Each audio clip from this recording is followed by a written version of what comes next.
Hey, what's going on, everybody? This is your boy Jamel J Slim here with another video. I make these videos every once in a while whenever I see something that comes upon me and I want to speak on it and or talk about it. I make a video. And today I want to talk about LeBron James and his new show, The Shop, that I watched a couple days ago, and I just got a chance to make this little video about it. And I wanted to talk about it. Also, I want to talk about Jason Whitlock's comments about the show that really, just had me shaking my head. And if everybody knows, I'm assuming people know who Jason Whitlock is. I'll explain who he is. So first, I want to talk about the show. LeBron, if everybody who doesn't know, LeBron James has this new show called The Shop that premiered, I think it premiered Tuesday on HBO, this past Tuesday, this week, a couple days ago. And I thought the show was pretty good. It's basically a simple show. It's him and his celebrity friends sitting around this, whether it's a real bar, I know it's not a real barbershop, but it's some kind of production of a barbershop or whatever, and him and his celebrity friends, and they just chopping it up raw, uncut. And you see a side of LeBron James that probably no one other than his close personal friends seen before, which is very cool and very interesting.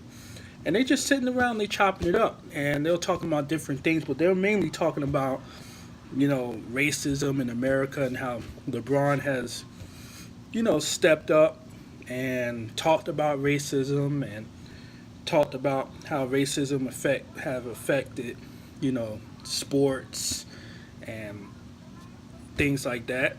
And it's just, it's a little cool little show. Anybody that, knows, LeBron James, I've been up and down on him. I liked him when he first came in. I kind of lost a little respect for him when he went to Miami. The way he went, not because he went to Miami, but the way he went to Miami. But I think since then, that was a mistake. He knew it was a mistake at the way he did it. And I think he has cleaned his image up. And people have kind of forgot about that. But I have respect for him. And, people compare, him and Kobe. They're two different people. Even him and Mike. I think LeBron James is not on the level of Ali or Kareem Abdul-Jabbar or someone like that as far as like their activism, but he's there, right a little below them. He's not on the Kaepernick level, but he's right there, like right below that. And so I thought the show was pretty good. I thought the show was cool. It was interesting, but some people didn't like it. And one particular person is Jason Whitlock. Now, anybody that knows Jason Whitlock, and for people that don't know Jason Whitlock is a sportscaster, I guess, analyst, journalist. He's on a show. He has a show. I forgot. I don't even watch it. I just see little clips here and there of it. I think he's on Fox Sports right now. The show is on Fox Sports. And Jason Whitlock is basically like a Stephen A. Smith or Skip Bayless. Just name a couple probably well-known sports journalists that people probably know. Jason Whitlock is pretty much on that level. And he has a show. Now, anybody that knows Jason Whitlock is basically, he's a coon. He's a coon. And he has a history of hating on like the LeBrons, the Kaepernicks, people like that, a lot of the black superstars. He has a history of hating. Now, hating and having your opinion are two different things. You can have your opinion. You can say, oh, I don't like the way LeBron played last night. I don't like the way he did this. I don't like the way... But Whitlock's comments get personal. It seems like you would think that LeBron did something to him personally, like, did something to his family or something, the way he talked.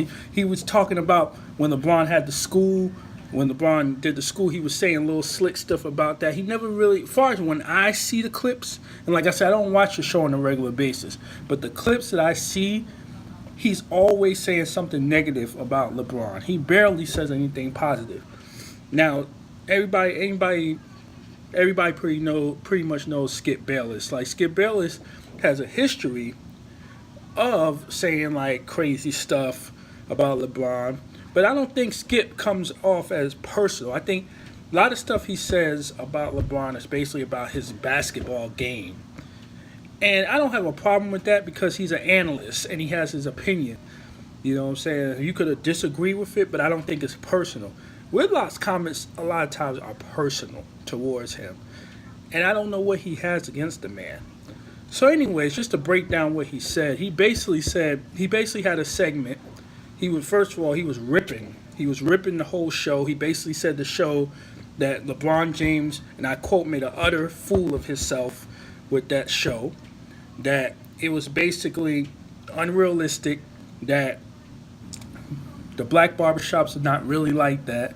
They don't sit around talking to their rich friends and cursing and sitting there with wine, and his perception of the barbershop is fake.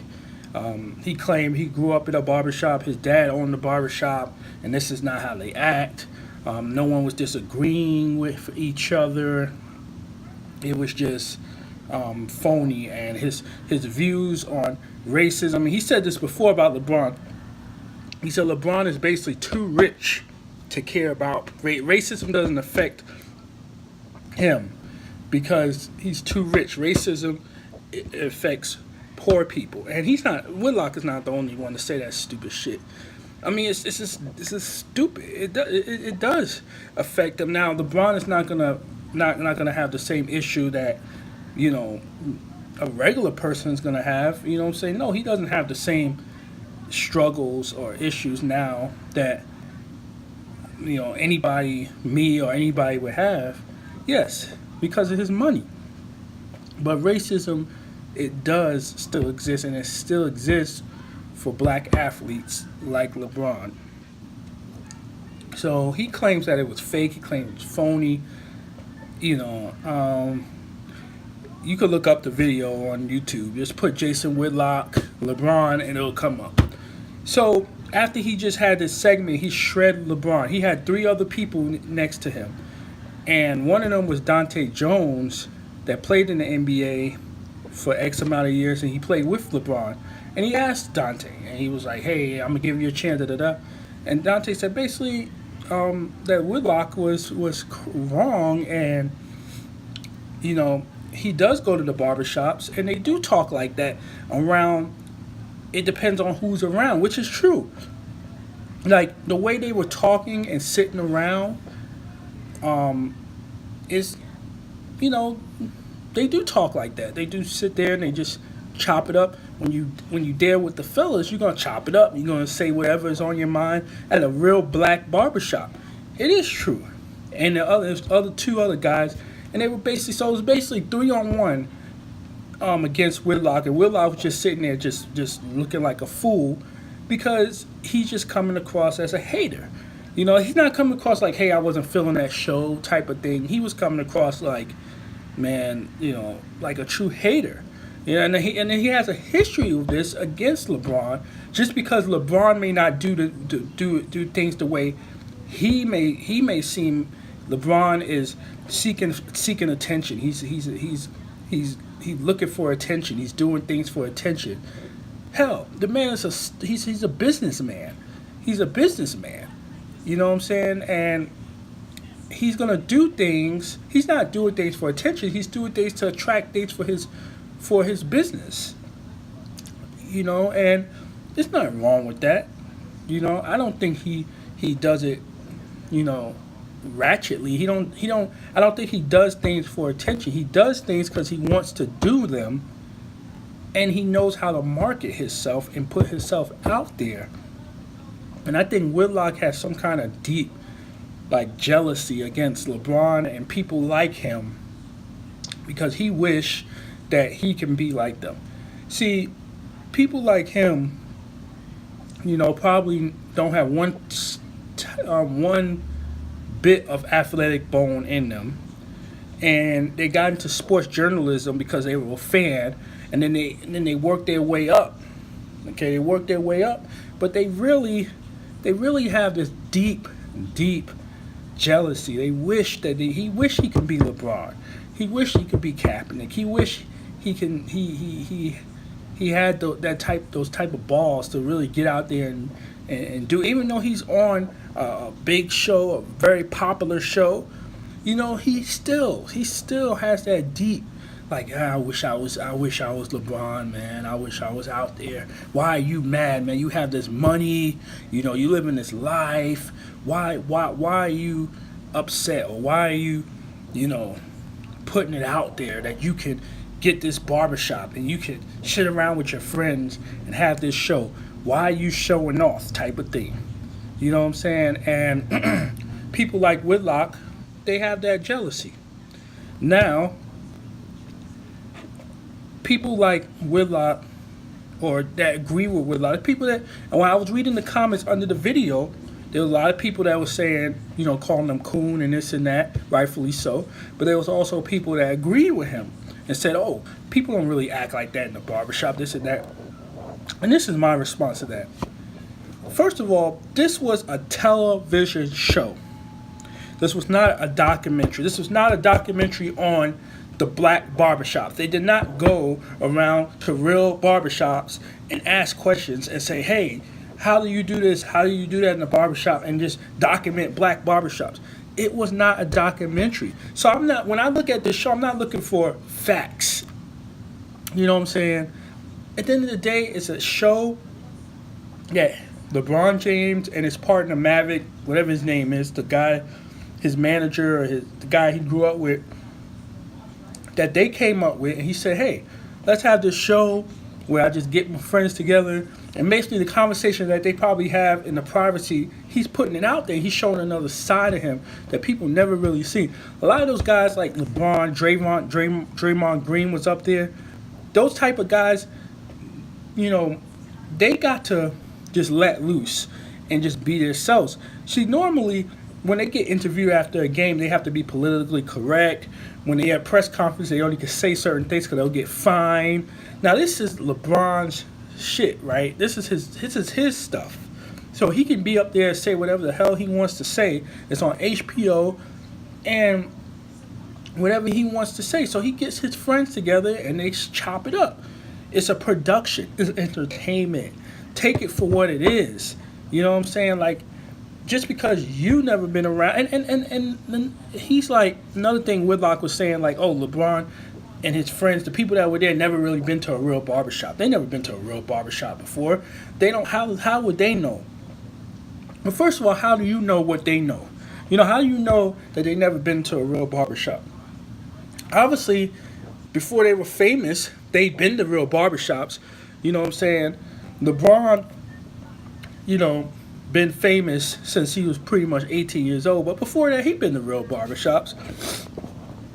And I'm giving them a minute. And I know they probably did their research. And they're right. When you go to a lot of black barbershops, if it's just the fellas around. Now, of course, if there's kids around, they're not going to be cursing like that. They shouldn't be cursing like that.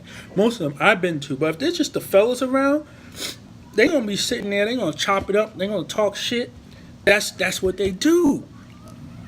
That's what they do in the black barbershop. So when he created this show, he used the black barbershop as, you got to have a theme, right? You got to have a theme to the show. And he's like, hey, where do they just chop it up and just talk and just be raw? The barbershop. So he came up with the show, The Shop. It's an entertainment show. Take it for what it is. It wasn't a documentary, okay? Just because you never been to a barbershop that sat there and talk like, doesn't mean it doesn't exist. You know what I'm saying? So I just say to people like Whitlock, people that agree with Whitlock, you got to take that show for what it is. And if you don't like it, it's not your cup of tea, cool. And then you got to remember, this is the first episode. You don't know what else they're going to talk about. I don't know how many episodes they're going to have. I think it's like 5 to 8, something like that. So remember, this is the first episode, and people were talking like, "Oh, this ain't real, this and that." Da, da, da, da, da. They just want to jump on the man. You know what I'm saying? And a lot of it is just not. And you know what? Whitlock is not the only one. A lot of people, you see people like LeBron and people like that. It's a jealousy. It's a jealousy that they wish deep down inside, they wish they were in that position where they could make moves like that, where they could say, "Oh, okay, I'm gonna get this show together, blah blah blah, and just do what I want to do." They wish that they can do that. So I just wanted to come up here and just say my opinion on it, and just say, I liked the show. I thought the show was cool. I took it for what it was. I didn't take it too serious. I didn't say, "Oh, this, LeBron, he should have did more of this and did more of that. He should have documented the black barbershops that, oh, it's not true." It is true. You know what I'm saying? And even though, yes, we know, and you know the thing about it, I will give Whitlock, I will say, yes, a lot of it was exaggerated. A lot of it that LeBron was doing was exaggerated. They were sitting there getting the haircut. A lot of it, it was a production. It's a show. It wasn't a documentary. And even though a lot of us with common sense know that a lot of that stuff, it was set up, it was pre-production. You know what I'm saying? They said, "Okay, we're going to do this, we're going to do that." They probably had some hidden. That's why they had Jon Stewart there to kind of navigate, because Jon Stewart was a show host before. So just then people say, "Oh, he's a token white guy there." He wasn't just a token white guy there. He was navigating the shit, right? He was navigating, because if it wasn't for him, it would have been all over the place. So he had him there to navigate that. That wasn't done coincidentally. That was done strategically. You know what I'm saying? They knew what they were doing on that show, and it is what it is. So all I'm going to say is that, and just wrap it up and just say, look, LeBron is doing his thing. And I think he's doing a great job in the community as far as like with the school and now this show. And he's really evolving. And I think at the end of the day, after when he retires, he's going to be up there like the Magic Johnson is a great businessman. And I think that's what separates him from Michael Jordan, is that LeBron is willing to be outspoken. He's willing to say what's on his mind and say it in a way where it's like, "Hey man, I'm just gonna just say it and I don't care." And be honest about things and not just hide and just hide in the background. I'm going to just say what's on my mind and not really care. And I respect him for that. And I give him props. And I'm going to continue watching the show. And I'm going to say, if you haven't watched it, watch it. It's on HBO on demand. If you haven't seen the Whitlock video that I'm talking about, go to YouTube, type in Jason Whitlock. LeBron will come up.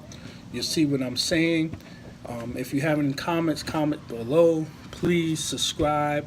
Like I said, I make these videos every once in a while. I get more consistent. But it's basically like, if I see something that I feel passionate about or I want to talk about, I'll get on. I'll make a video about it. But for now, anything I miss, let me know. Guess I'll holler at y'all. Peace. And thanks for watching.